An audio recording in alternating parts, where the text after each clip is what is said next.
Est-ce que la danse fait maigrir? Est-ce que l'on peut perdre du poids avec la danse? Alors, on m'a posé la question concernant la danse orientale. Ceci dit, ça s'applique à toutes les danses.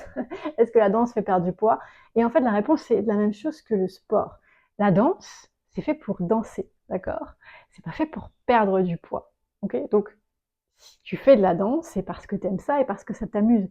Si t'aimes pas ça et ça t'amuse pas, je dirais arrête tout de suite parce que tu es en train de faire du mal à ton corps, tu comprends? Ah, si tu le fais vraiment pour perdre du poids, il faut arrêter tout de suite. Et je vais expliquer pourquoi. Donc, si on aime le sport et qu'on s'amuse et qu'on s'éclate, on en fait, mais on ne le fait pas pour perdre du poids. Pourquoi il a été établi dans l'inconscient collectif que faire du sport faisait perdre du poids? Parce que si on fait du sport sans donner assez de nutriments au corps, il est vrai qu'il va brûler du gras, effectivement, qui est caché. Attention, le gras n'est pas toujours mauvais, je vais expliquer après. Et ça peut même être dangereux parce qu'on peut être en sous-alimentation, sous-calories. En fait, on peut être en carence, ok? Normalement, quand on fait du sport, qu'on s'amuse et qu'on veut performer, eh bien, au contraire, on va grossir, c'est-à-dire qu'on va prendre du muscle.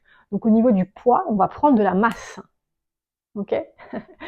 Ensuite, pourquoi le gras n'est pas mauvais? Parce qu'il faut savoir que le gras, qu'on n'aime pas, le gras est essentiel pour le corps et on a plein de gras d'ailleurs en fait à des endroits cachés qu'on voit pas forcément. Le tissu adipeux, pour lui donner son vrai nom, c'est une réserve énergétique. Les femmes ont un peu plus de tissu adipeux que les hommes parce qu'elles ont besoin au cours de leur vie, à différents moments, de plus de ressources énergétiques, ne serait-ce que pour la grossesse, d'accord? Donc, le tissu adipeux, c'est une réserve énergétique. Si tu as du poids en trop, c'est que tu as des réserves énergétiques en trop. Mais ton corps, il n'est pas stupide.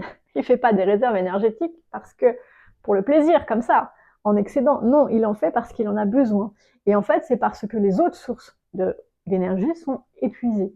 Le glycogène musculaire et le glycogène du foie, pour ne citer que ces deux-là. D'accord? Donc, est-ce que la danse fait maigrir? Bah, elle peut éventuellement te faire maigrir, mais est-ce que c'est santé? Non. Donc si tu fais de la danse, tu le fais pour t'amuser, le plaisir, tu l'auras compris. Et pour perdre du poids, alors qu'est-ce qu'on fait? Si tu fais de la danse et que tu as du poids en trop et que tu aimerais te débarrasser de ce poids-là, eh bien tu viens, tout comme le sport, avant d'en faire, reprogrammer ton corps. Je te donne un exemple. Le transverse, qui est un muscle au niveau de la taille, qui est très très très profond pour le coup, est essentiel pour la tenue du ventre, d'accord? Si ce transverse, qui est très très profond, n'est pas musclé, les muscles superficiels auront pris le dessus. Ça peut être des abdos, mais ça peut être d'autres choses, parce que le corps compense. Donc, tu auras beau faire du sport, tu ne vas jamais muscler ce transverse. Et donc, tu ne vas jamais pouvoir avoir le ventre plat, au final. Si tu as des questions, n'hésite pas à me les poser.